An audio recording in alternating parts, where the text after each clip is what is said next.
Friends, welcome to our channel. మీరు ఈ వేసవి కాలంలో మట్టి కుండలో నీళ్లు తాగుతున్నారా? ఈ మట్టి కుండలో నీళ్లు తాగితే ఏమవుతుందో తెలుసా? ఎండ ఇంకా ఉక్కపోత, మనమైతే ఇంకా ఉక్కిరి బిక్కిరి అవుతాం ఇంకా ఈ వేసవి కాలంలో ఖచ్చితంగా. దీనికి తోడు ఇంకా మనం ఇంకా కొంచెం వేడి నీళ్లు తాగాల్సి వస్తుంది. సో దానికంటే ఫ్రిడ్జ్ లో నీళ్లు ఎక్కువగా ప్రిపేర్ చేస్తున్నారు చాలా మంది. వేసవి కాలంలో మనమైతే ఇంకా కూల్ డ్రింక్స్, కొబ్బరి బొండాలు, నిమ్మరసం, మజ్జిగ, జ్యూసెస్ ఇలాంటివి అయితే ఇంకా వ్యాపారస్తులకైతే మస్తు గిరాకీ పెరిగిద్ది. ఎందుకంటే ఇంకా డిహైడ్రేషన్ కోసం మనం ఎక్కువగా తీసుకుంటాం కాబట్టి. అయితే ఈ వేసవి కాలంలో మనం ఎంత వాటర్ తీసుకున్నా కూడా మనకు అస్సలు దాహం తీరదు. ఇంకా కొంచెం వేడిగా ఉంటే సప్పగా ఉన్నట్టుగా అనిపిస్తుంటుంది. అలా అస్సలు దాహం తీరనట్లుగా ఉంటుంది. మనం ఫ్రిడ్జ్ లో నీళ్లు తాగాలని అస్సలు ఈ వేసవి కాలంలో ఎంత తాగినా వాటర్ దాహం తీరక ఇంకా చాలా మంది ఫ్రిడ్జ్ నీళ్ళని ఎక్కువగా తాగుతూ ఉంటారు. నిజానికి ఇలా తాగడం మంచిదేనా? అసలు ఫ్రిడ్జ్ వాటర్ తాగడం వల్ల అనేక రకాల ఆరోగ్య సమస్యలు అయితే దారి తీసే అవకాశం ఉంటుంది. ఈ వేసవి కాలంలో ఫ్రిడ్జ్ వాటర్ కంటే ప్రతిరోజు మట్టి కుండలో పోసుకున్న నీటిని తాగడం వల్ల అయితే మంచి లాభాలు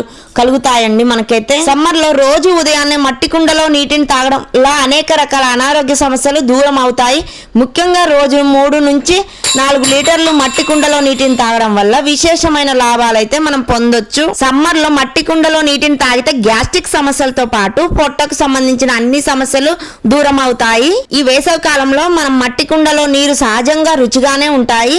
అండ్ మట్టి కుండలో నిల్వ చేసిన నీళ్లు తాగడం వల్ల గ్యాస్, అసిడిటీ, శ్వాసకోశ సంబంధ వ్యాధులు అయితే రావు. జీర్ణక్రియ కూడా మెరుగుపడుతూ ఉంటుంది. ఇంకా ఈ వేసవి కాలంలో మట్టి కుండలోని నీటిని తాగడం వల్ల డిహైడ్రేషన్ నుండి తప్పించుకోవచ్చు. మనం డిహైడ్రేషన్ ప్రాబ్లం కూడా రాదు. మనకి ఎక్కువ స్వెట్ వేసి మనం ఎక్కువ నీరసంగా ఉంటాము. సో అలా కూడా కాము మనమైతే. ఈ వేసవి కాలంలో ఎక్కువగా చెమట పడుతుంది. దీంతో పాటు జిడ్డు, మొటిమల సమస్య కూడా ఇబ్బంది పెడుతూ ఉంటాయి. వీటి నుండి చర్మాన్ని కాపాడుకోవడానికి కూడా మట్టి కుండలో నీళ్లు మంచి ఔషధంగా పనిచేస్తాయి. ఇక వేసవిలో చాలా మంది డిహైడ్రేషన్ బారిన పడుకుంటుంటారు. కాగా మట్టి కుండలోని నీరు ఆ ప్రమాదాన్ని కూడా తగ్గిస్తుంది. ఇంకా వడదెబ్బ తగిలిన వారికి కూడా మంచి నీరును ఔషధంగా పనిచేస్తుంది. ఈ మట్టి కుండలో నీరు మన బాడీకి ఇంకా వడదెబ్బ తలగకుండా, వేడి ఎక్కువగా చేయకుండా కూడా మంచిగా చల్లదనాన్ని కలిగిస్తుంది. ఈ మట్టి కుండలో నీరైతే మనకు మంచిగా ఉంటుంది బాడీకి కూడా. మట్టి కుండలో ఉంచిన నీటిని వేసవి కాలంలో రోజు 2 నుంచి 3 లీటర్లు తాగితే ఇంకా ఎలాంటి శ్వాసకోశ సంబంధిత సమస్యలు కూడా అస్సలు రావు. సమ్మర్ లో ఎక్కువగా డిహైడ్రేషన్ సమస్యలు బారిన పడుతూ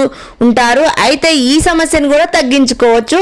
ఈ వేసవి కాలంలో ఇంకా డిహైడ్రేషన్ కూడా తగ్గించి కూడా ఈ మట్టి కుండలో నీళ్లు తాగితే చాలా మంచిది హెల్త్ కూడా. మనం మట్టి కుండని తీసుకునేటప్పుడు జాగ్రత్తగా పరిశీలించి తీసుకోవాలి. లేదా హోల్స్ గాని పగలడం గాని జరుగుతూ ఉంటుంది. ఇంకా మనం నీరు పోసి చూసి మరీ తీసుకోవాలి. ఒక 2 మినిట్స్ 3 మినిట్స్ ఆగాలి. చిన్న వాటర్ వెళ్తుందా లేదా అని అలా గెస్ చేసి మనం తెచ్చుకోవాలి. మట్టి కుండలని తెచ్చిన తర్వాత డైరెక్ట్ గా యూజ్ చేయకుండా మనం సీజనింగ్ చేయాలి. ఇంకా ఈ పాత్రని ఒక పెద్ద బౌల్ లాంటి దాంట్లో నీటిలో మొత్తం మునిగే వరకు ఉంచాలి. ఈ మట్టి కుండ మొత్తం వన్ డే వరకు నీటిలో మొత్తం మునిగేంత వరకు ఉంచాలి. అలా ఉంచిన తర్వాత ఇంకా స్మూత్ స్క్రబ్బర్ తో నీట్ గా రుద్దాలి. రుద్ది నీట్ గా కడగాలి. ఇంకా తర్వాత వాటర్ యూజ్ చేయండి. డైరెక్ట్ గా యూజ్ చేయకండి. మట్టి కుండలో ఉంచిన నీళ్లలో సహజ మినరల్స్, ఎలక్ట్రోలైట్స్ సమృద్ధిగా దొరుకుతాయి ఉంటాయి. ఇవి తాగడం వల్ల శరీరానికి మినరల్స్, ఎలక్ట్రోలైట్స్ అందుతాయి. అండ్ బాడీ ఎనర్జెటిక్ గా ఉంటుంది. కుండలో నీరు తాగితే శరీరానికి నిరోధక శక్తి పెరుగుతూ ఉంటుంది. జలుబు, దగ్గు, ఆస్తమాలతో బాధపడే వాళ్ళు కూడా ఈ వేసవి కాలంలో కుండ నీళ్లు తాగడం వల్ల ఇలాంటి సమస్యలు ఏవి కూడా అస్సలు ఉండవు. ఫ్రిడ్జ్ లో నీళ్లు తాగడం వల్ల జలుబు, దగ్గు, ఆస్తం ఇలాంటివి చాలా ఎక్కువగా అవుతాయి. అందులో వాటర్ కంటే కూడా ఇందులో వాటర్ అయితే చాలా కూల్ అవుతాయి. చూసారు కదండి ఎంత కూల్ అయ్యాయో. జస్ట్ నార్మల్ గా కూల్ ఉన్నా చాలా చల్లగా ఉంటాయి. 1 డే 2 డేస్ పెడితే మాత్రం చాలా హెల్త్ కూడా మంచిది. మనకైతే మనం ఇలా యూజ్ చేసుకోవచ్చు. ఈ వేసవి కాలంలో చాలా చల్లగా ఉంటాయి. ఇంకా మనకి హెల్త్ కూడా మంచిగా ఉంటుంది. Please subscribe.